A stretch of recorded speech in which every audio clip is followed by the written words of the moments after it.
Good morning, Title I coordinators, and I see some unfamiliar names. I think we have some Title I principals on here as well, so we're very excited to have you. My name is Erin Suddeth, and I'm the branch manager for the Title I Part A Support and Improvement branch here at KDE. And let's see, I'm going to get our slides pulled up. Hopefully you received those. If not, they will be posted on our webpage along with the recording of this webinar.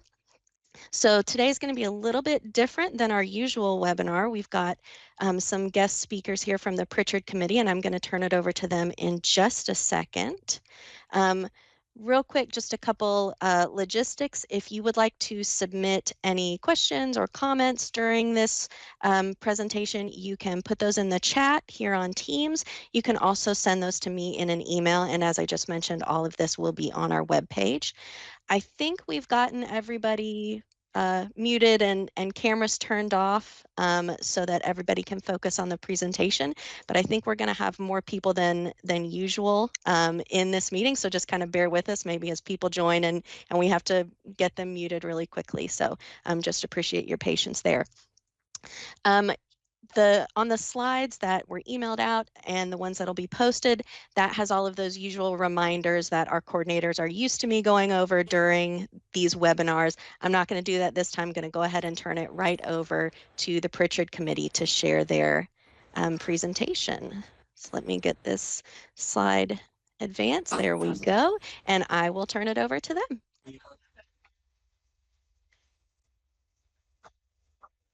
All right. Thank you so Good much, morning. Erin. There's Travis. Go for it, Grace. No, I was just trying to see if you were on. I hadn't seen you yet. You jumped in. Yes, I'm struggling getting unmuted this morning. So good morning, everyone. Thank you all for joining us, and thank you for allowing us to share a little bit about some of the resources and insights that we have as an organization. I don't know who has control of the slides, but we can advance. All right. Just a little bit about the Pritchard Committee.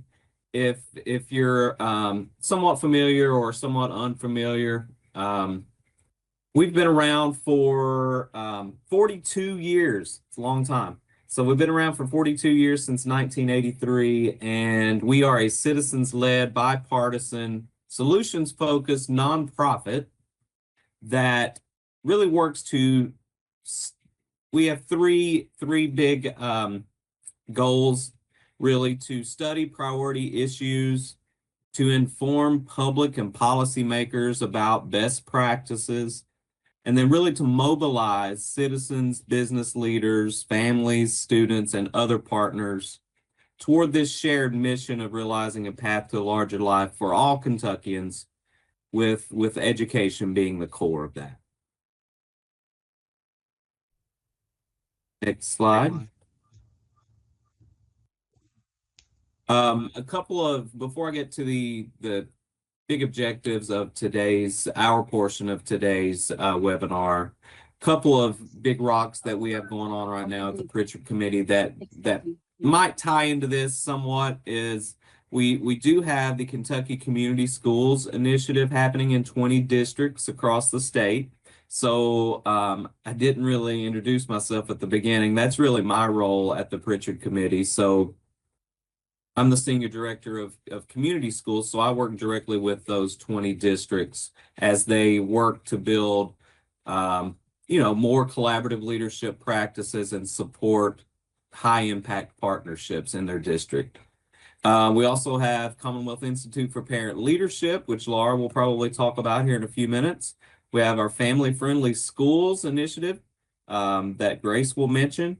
We also have some early childhood work happening and lots of work around defining what a meaningful diploma is. So lots of things to think about. We're not going to talk about all those things today. So the top three objectives for today is we want to think about, we're going to introduce 5 big shifts here in a second and connect those to Title I family engagement. And those shifts really came about through some of this community schools work as we are learning what works across these 20 districts and 40 schools across the state.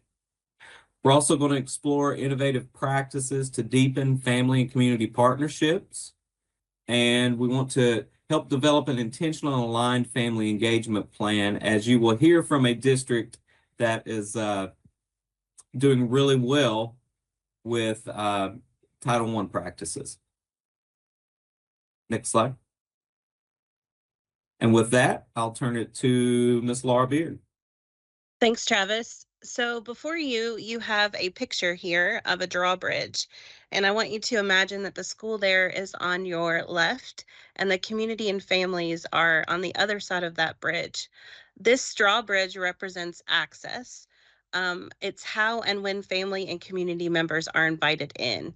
And oftentimes, the school is going to have control of that drawbridge. So as we get into this presentation today, I want us to think about the times that the drawbridge comes down. Parent-teacher conferences, back-to-school nights, potentially when there's a problem. And when we think about the schools controlling when and how families are allowed in, we have to then consider how we engage communities and families and start to build more of a permanent bridge, and a bridge that folks know why it's down, what their role is in the partnership. And if we're only engaging families when it's convenient, it sends a message that their presence is conditional and not essential. So we want to make sure that our drawbridge isn't up. We want to make sure that it's more of a permanent bridge. So families and communities should know why they are valued partners, when they can engage, and how they can contribute to student success year-round. You can go to the next slide, Aaron.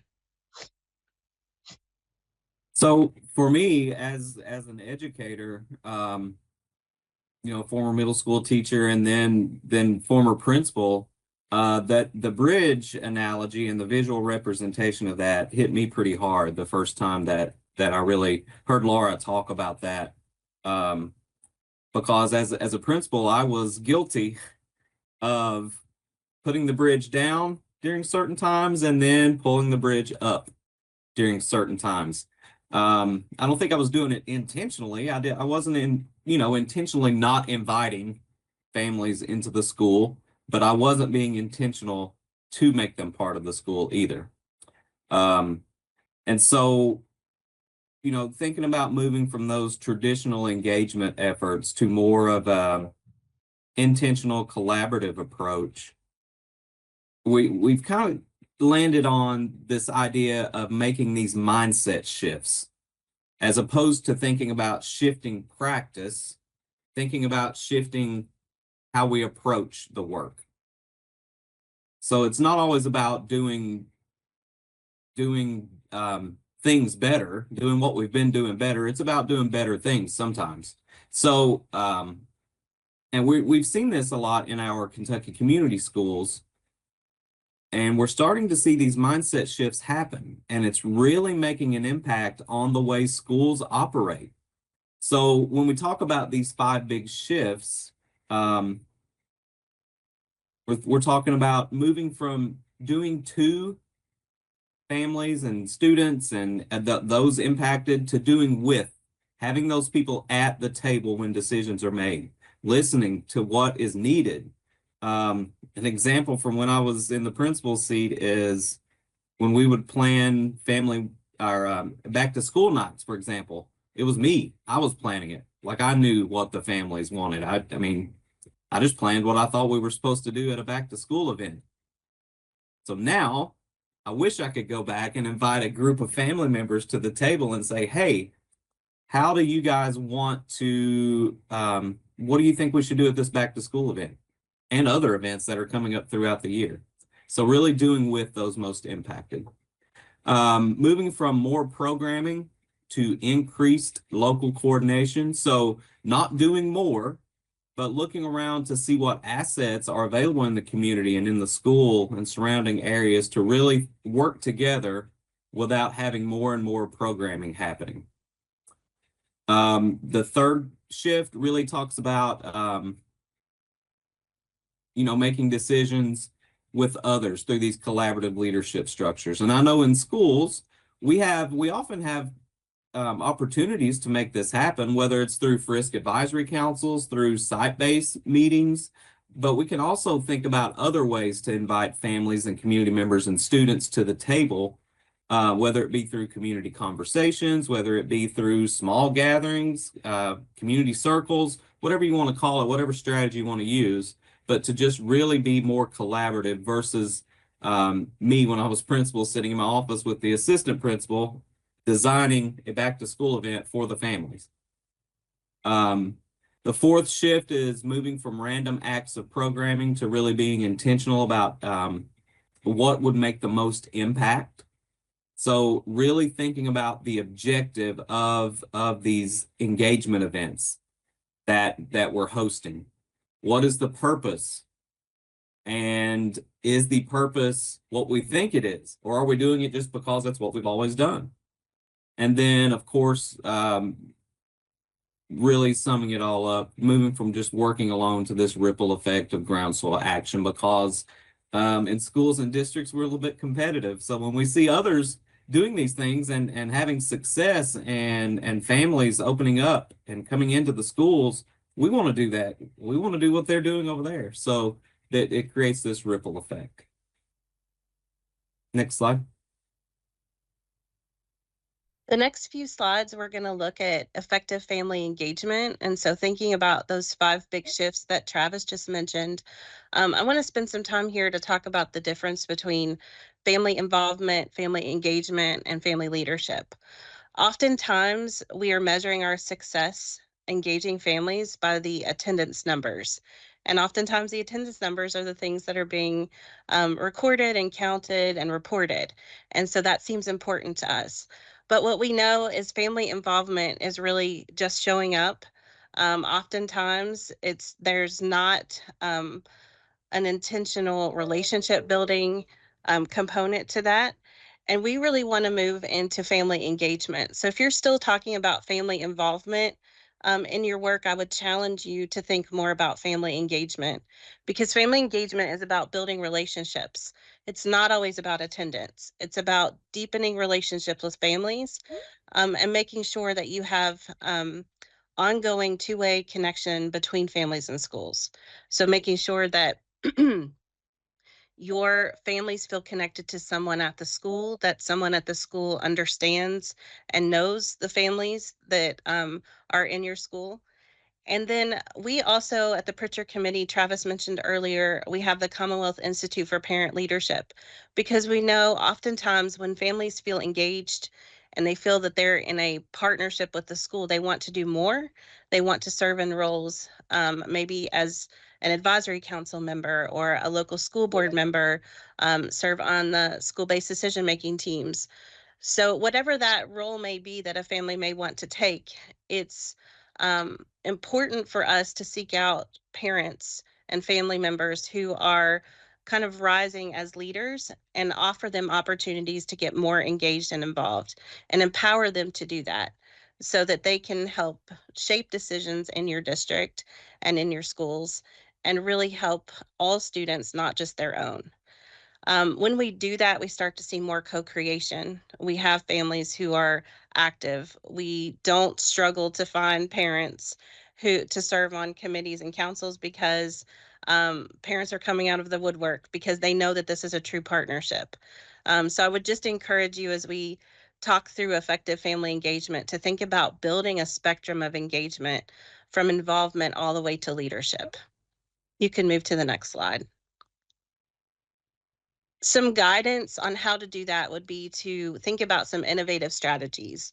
Engaging families looks different than it did 10, 20 years ago.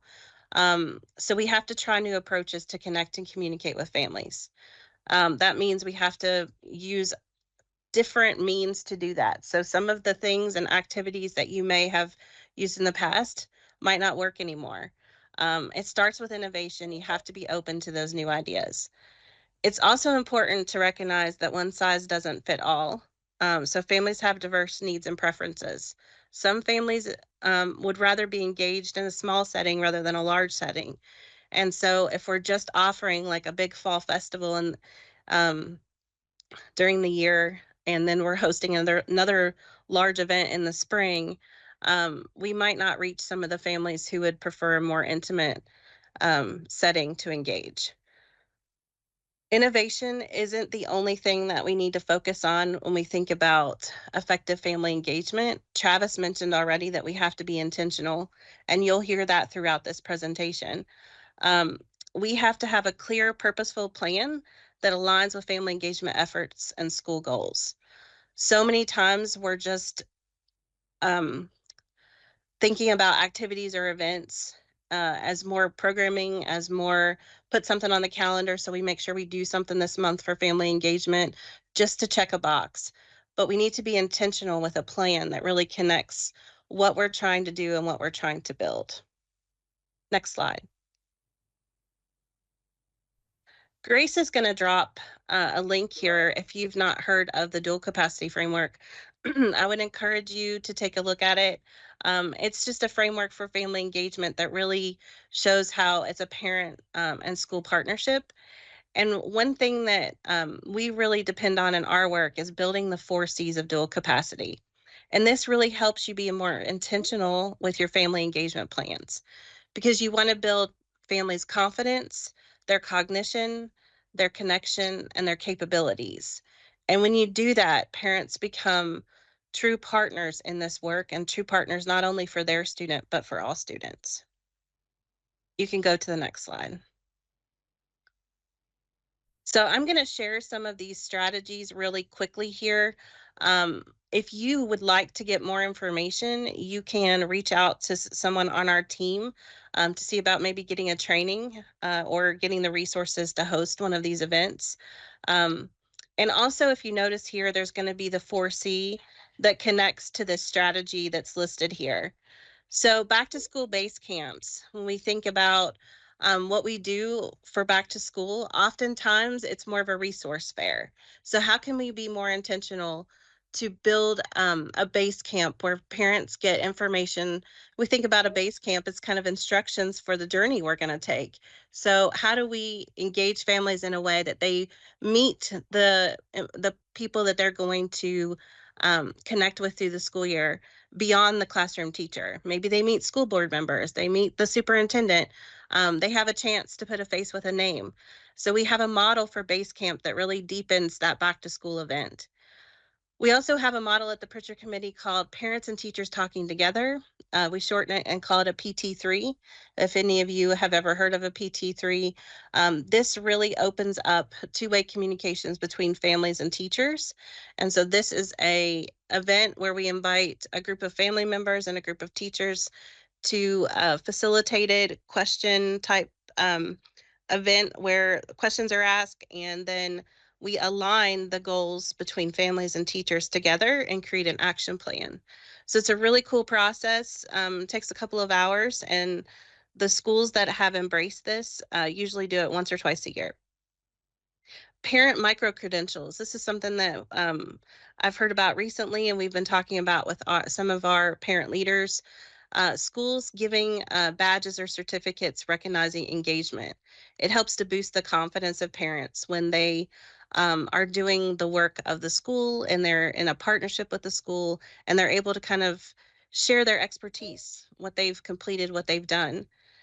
Learning walks. So a lot of our community schools were introduced to learning walks recently on a visit to a school in Anaheim. And what's really interesting about the learning walks is just embracing the idea that families, community members can see inside the classroom, can observe the classroom, discuss teaching methods, and just feel more of a connection to the school. And it really enhances their cognition around their beliefs in education.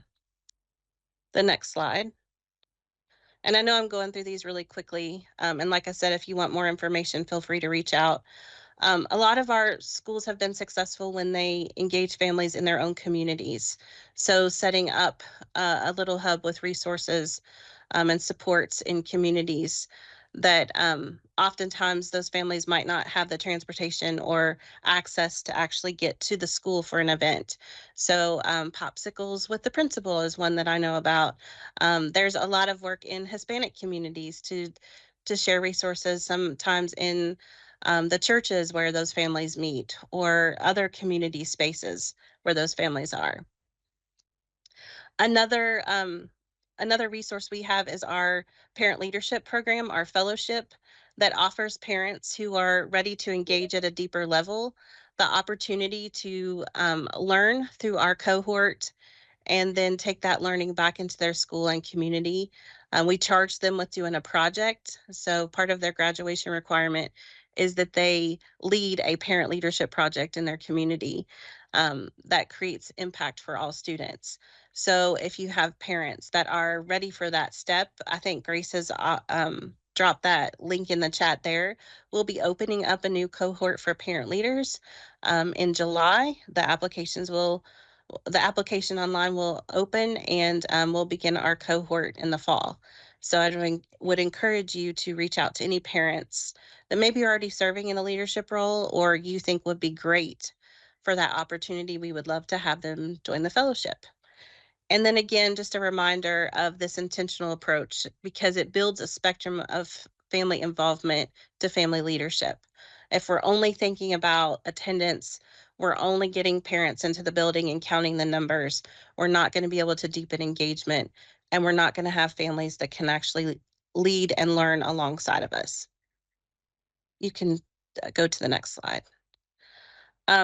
So as we get into the next part of this presentation, I just would encourage you to think about how you intentionally plan. So we talked about some intentional family engagement strategies, but those really have to be planned ahead of time. So planning across the school year is important, and the schools that have been really successful have done just that. They've determined what they want their family engagement plan to look like from the beginning of the year all the way to the end. And not that there wouldn't be changes in between, but just really focusing on, are we making sure that we're offering activities and engagement opportunities for diverse family needs? And are we focusing on all the 4 C's? If you're only focusing on capabilities, a lot of sit and gets is what I would say. Bringing parents in to share new skills, and you're not offering anything in connection or building confidence, then you're not building that spectrum for families.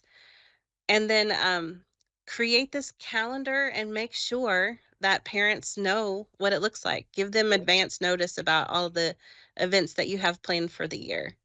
And then I'm going to segue into family friendly certification as another intentional way to build family engagement. And Grace is going to take off from there. Thank you, Laura. Yeah, so I oversee the Family Friendly School certification process. There's also a corresponding early care and education program that aligns well with that. And it's really offered as a process to help support that intentionality in planning. If you'd advance to the next slide. So it does require a team of at least 2 educators, 2 family partners, 1 building admin, so someone who can help support meaningful change in your school. It can be a pre-existing team, so some folks are using their Frisk Advisory Council, some folks are using SBDM, some folks are forming a new team, and all of that's fine. We provide a school self-assessment, online professional development for that team, and ideas to improve practices through an online digital playbook. Schools go through that process and then submit evidence to our reviewers who then, and some of the reviewers are on this call today because they also wanted to hear. We have a county here in just a moment that we'll hear from that got all of their schools certified. But you can scan that QR code and get to that site. I also popped it in the link. And you can also feel free to reach out to me if you want more information. I offer regular intro sessions to that so you can get a deeper dive into that content. And we really think about this as both a continuous improvement process and that product of certification. And it sounds like as we've always known that it aligns well with Title I efforts, but I was really excited to hear from, if you'd advance slide, to hear from Amanda Lee talking about the work in Morgan County and how they got all of their schools certified as family friendly. I know that Danelle McKinney, the assistant principal at the high school there in Morgan County, is also on the call. So I'll invite Amanda to lead the conversation, but if there's anything that Danelle also wants to share, having been the person who was really the team lead through the process at a school level, I'd love to also hear from him. Off to you, Amanda. Hi, thank you, Grace. So I'm very excited to be sharing this with everyone today because we are very proud that all of our A1 schools are getting certified as family friendly. And I kind of took some notes as we were going through today because the thing for me as someone who has served in the principal role and gone through this process and now from the district level is I've heard a lot of great things over the years about how to engage families and how to get families in the door. And the thing that stuck out to me today in this conversation we've had is involvement. We did spend a lot of time looking at the number of people in attendance at events rather than the true engagement. So our process really started about 5 years ago when we received a monitoring visit and it did not go so well. We had a corrective action plan. So when I came into this role, we were actively trying to get out of the corrective action and revise our processes. Well, as a new coordinator, the only thing that I really knew to rely on was the school-wide monitoring checklist. So we began putting a very intentional focus on what is expected of a Title I school. So we weren't looking at becoming family friendly at that point or anything else. We were looking at how do we become compliant so that we don't get ourselves in this mess again. And the thing that stuck out to me from the very beginning is that we were spending a lot of time doing things to families instead of with families. We were absolutely doing that. We were having literacy night. If we were in a room right now and I ask you to raise your hand, I bet everybody in here has a literacy night, a cookies and milk with Santa, a math night where the school plans and you work yourselves to death and the families come in and it's a great time and everybody goes home. But you're not getting all your families. They're not truly engaged. You're not empowering them. We were doing all of those things. And so with the corrective action, we learned that we needed to involve families in the planning and implementation. Our first barrier was how do you get those families in the door for the planning and implementation portion? And how do you get those hard to reach families? Once we started getting our numbers up, then how do you get the hard to reach families? And this is a work in progress that I think will always be something that schools struggle with because families are busy, things are going on, and it's just hard to get people in. So it's a continuous improvement cycle for us. But when I met with Travis and Grace a couple of weeks ago, and we talked about all of our schools becoming family friendly, there were a few things that stuck out for me. Title I and the school-wide monitoring checklist is how our families became family friendly. They were meeting the requirements and we were no longer being compliant. We started not just meeting those expectations, but we started exceeding them. We put an intentional focus on that and we did plan across the school year, what's your year going to look like? But the way we put the intentional focus on that is I printed out the rubrics that are provided for the monitoring checklist, and 3 times a year, our administrators get feedback. And that feedback, I'm a paper person, so it's handwritten right on there. Here's what you need to do. This evidence looks good. This could be a little stronger with this. Have you thought about that? That kind of feedback 3 times a year. And what I saw from last year to this year is we really made a shift from compliance to actually involving, engaging, and empowering our families. Our Family Resource Youth Service Center Advisory Councils are a crucial part of this process. That's where we're getting not just parents to the table, but community members and students as well.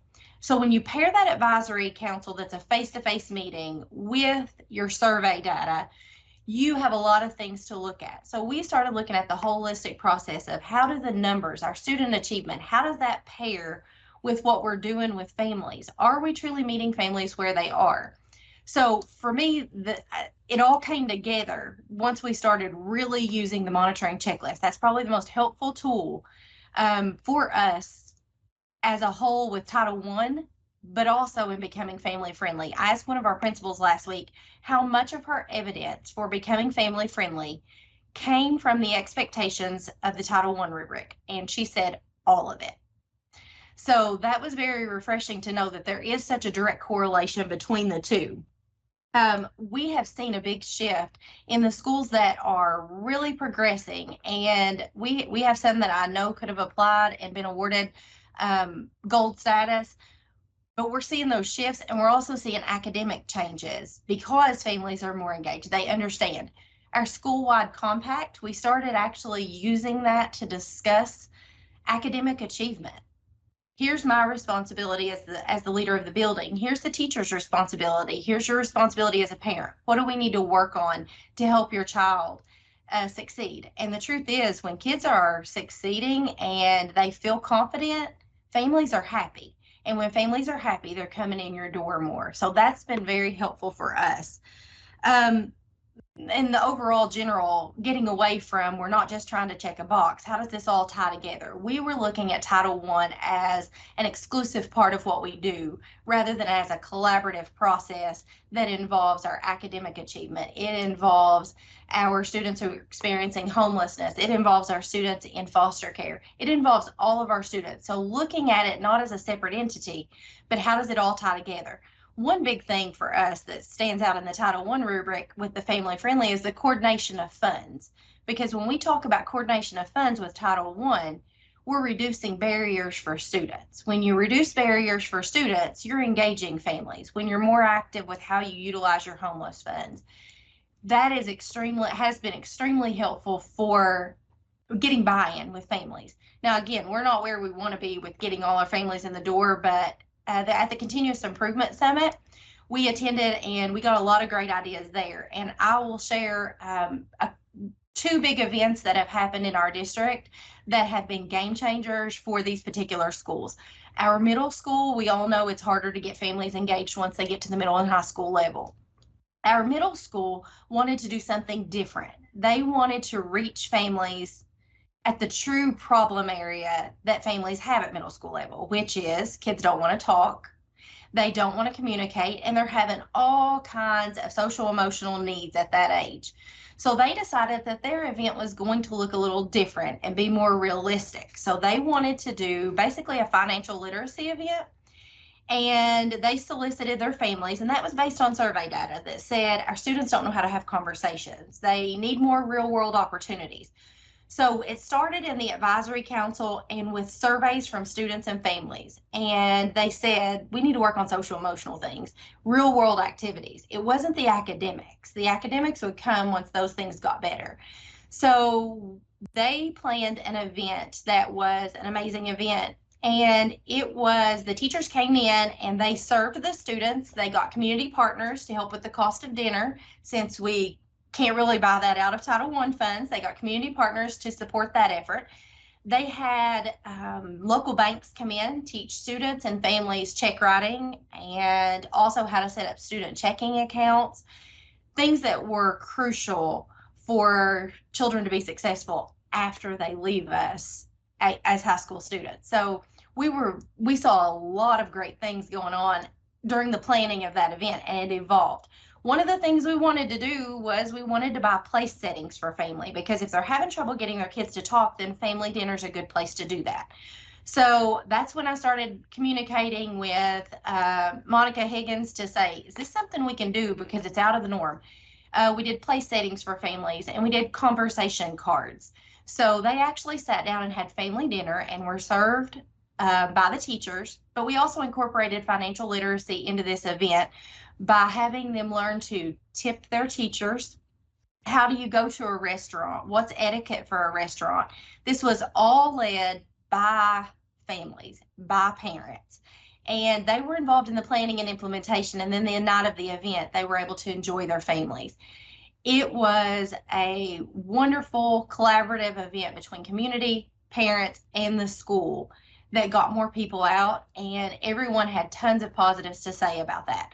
So that's one event that's out of the ordinary that we saw great success with. And tomorrow's our last day of school. So several of our principals are just tied up today with awards and promotions and things like that. But any of our principals would be happy to talk to you about the great things they have going on. You can reach out and I can get you in contact with them if there's anything you want to know more. Another event that we had was a math night where there were stations set up in the gym and families could go in and do math games. Those games were solely ran by community partners at the event. While those things were going on, teachers were in their classrooms and students could filter in and have student-led conferences during that time. So student-led conferences were another shift we made from compliance to the fidelity piece here. So those student-led conferences were going on, the math night was going on. The sign-in that night was a TENS frame. You put your name, your family's name all on Post-its, and you put that on a 10 frame. So math was the focus when you came in the door. That's been an ongoing focus for us this year. So overall, the Pritchard Committee, we are super excited that our schools have been able to earn this recognition. And the most important thing is the shift we've seen in our schools and the way that they are truly empowering parents to do big things with our kids. There's so many things that we have, when you really dig into that rubric and it tells you that evidence, we've honed in on that evidence and tried to use it in a productive way. So there's so many events going on. Our high school's done a dual credit video that the students created because parents weren't sure, students weren't sure what dual credit opportunities are available for students. So a couple of students got a camera, they went around, they made a short video, we posted it to social media, and that was followed up by an event at the school where the guidance counselor talked to parents who were in attendance about how dual credit financially can impact their family, the opportunities it can provide for students. So just the intentionality of all of the things that we've been doing have greatly increased this year as a result of the Title I rubric mainly. But then when we partnered and decided we were going to work on family-friendly certification, that has really pushed us to the next level of being intentional with the things we're doing to see the true student outcomes that are changing and growing and getting better. And as Grace said, Mr. McKinney's on here. He is one of our high school assistant principals, and he's been leading this process as well. And Mr. McKinney, would you like to add anything today? Yeah, thank you. Good morning, everybody. First, I want to say thanks to Grace and Miss Amanda Lee for all their support and guidance through this process. And I'll give a little backstory. This started a couple years ago. I was a teacher at the time, and I had attended a professional learning session, and it came up about being family friendly, and I brought it back. Well, since then I had changed roles and come to the high school as assistant principal, and I was like, well, I'm going to take it there. It's just not for elementary. It's just it's across the board. So then I started looking into it here in my role.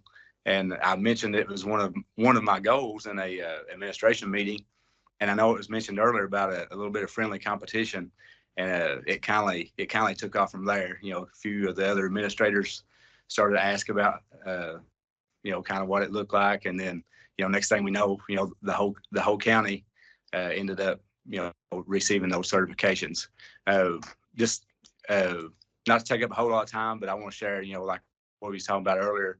We realized that, family engagement, we was pretty good at. We had a lot of relationships with a lot of families in our community and across the whole county, but we really wasn't looking at as far as, the family leadership piece of it. So I kind of went a different route, and I helped create our family engagement action team from other parents and community members that wasn't already on a SBDM, or they wasn't on the advisory council, just to get a little more diversity within our family roles, and that kind of excelled us to that that family leadership piece and the co-creation of because there's all kinds of people want to lead something. If you just kind of put it out there, there's more people interested in it than what you want. So then the surveys, of course we send a lot of surveys. I'm sure it's like that all across the state, but it became relevant.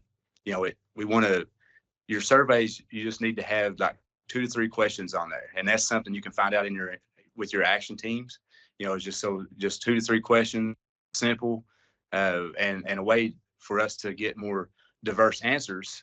We started utilizing our parent pickup line. You know that most people start showing up at about 2 o'clock. You know, and a lot of those are grandparents sometimes, and you know, given in our given context at the high school and in our region. So we was like, well, you know, we can get some feedback there, you know, more of what this should look like. So we started, you know, we go out and ask, you know, if we could ask them 2 or 3 questions in the parent pickup line for just a few minutes. And that got us a lot more diverse feedback. But I said that just to share a few tips. That's all I wanted to share, and I appreciate this opportunity. And if you have any more questions or whatever, feel free to reach out to me or to Ms. Amanda Lee, and we'll be glad to provide some guidance and support. Thank you, Mr. McKinney. And I'll end with this and say I'm extremely proud of all of our schools.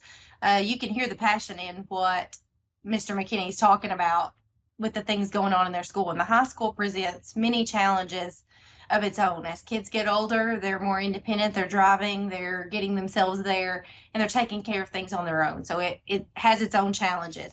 But all of our principals are very passionate about what they're doing. They have a lot of similarities in the practices, but the things they're doing at their school are very individualized for their school. So I am extremely proud of them, and we are very thankful to be receiving this recognition from the Pritchard Committee in the upcoming school year. So thank you, Grace, and thank you, Travis.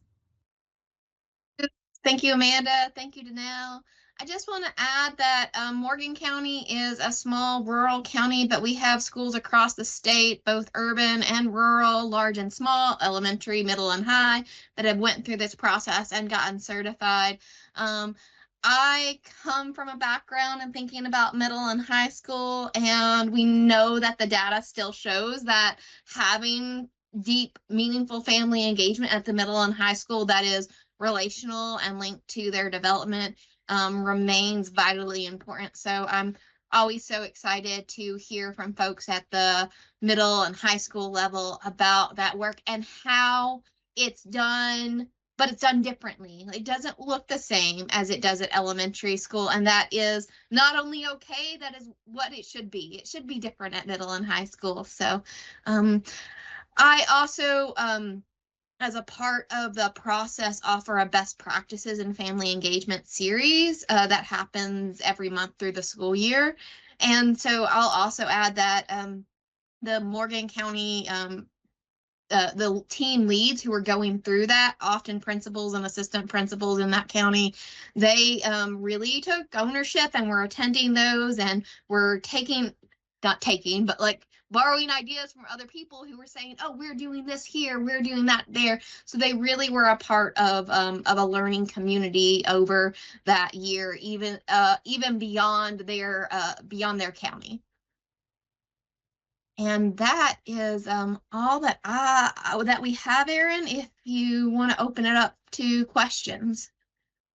Absolutely. So if you have any questions or comments you want to share, we've had, some very positive comments in the chat and reactions, and I'll just tell you that I'm glad that I had my camera turned off during that, because I would have been very distracting over here just like celebrating as I was hearing all of this great information from you all and from Morgan County. So this has just been going very, very well. So you can submit any questions or comments here in the chat, or if you want to email those to me at erin.suddeth@education.ky.gov.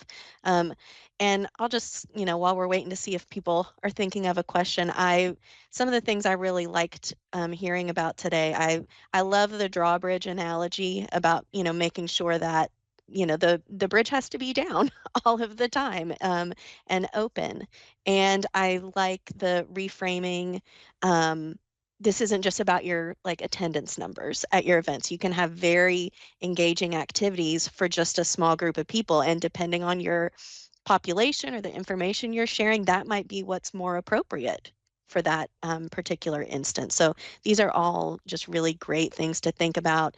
And I love hearing from a high school. We don't have as many high schools served. And I know sometimes people might think it's a little overwhelming, like, how do I do this with high school? Because the kids are so different, but it's great to hear that it's going well there, and just using those KDE resources to support you in all of this. So what I'll do, because we've had some different links and things here in the chat, once the recording of this meeting is posted on the website, coordinators, I'll send out another email to you with a link to the recording, the PowerPoint, and I'll kind of summarize the stuff that's been put in the chat and just put that in that email so it's all in one place and you can send that out to your principals, and everything is just right there in one place for them to look at and take advantage of. All right, I'm not seeing any I think everybody's just blown away like me. They can't even think of a question to ask, but we've got everybody's emails in here, so we'll make sure those are in my email as well. And let's see, I almost forgot how I usually end the webinar, so here we go. So our next Title I webinar is going to be on Thursday, June 26th at 10 a.m. Eastern, as always. On our slides here, you do have a link to our Title I webinar feedback survey. So we do value that feedback. We want to learn what you want to see more of. I feel like this is maybe something along these lines you want to see more of. So any sort of comments like that, you can send those to me, to your Title I consultant, or you can submit them anonymously in that survey. Right. And I'm not seeing any more questions. So if you think of something after the fact, feel free to send that through. And thank you all for joining us. And thank you to the Pritchard Committee, and thank you to Amanda and Daniel from Morgan County. This was just a really great webinar today.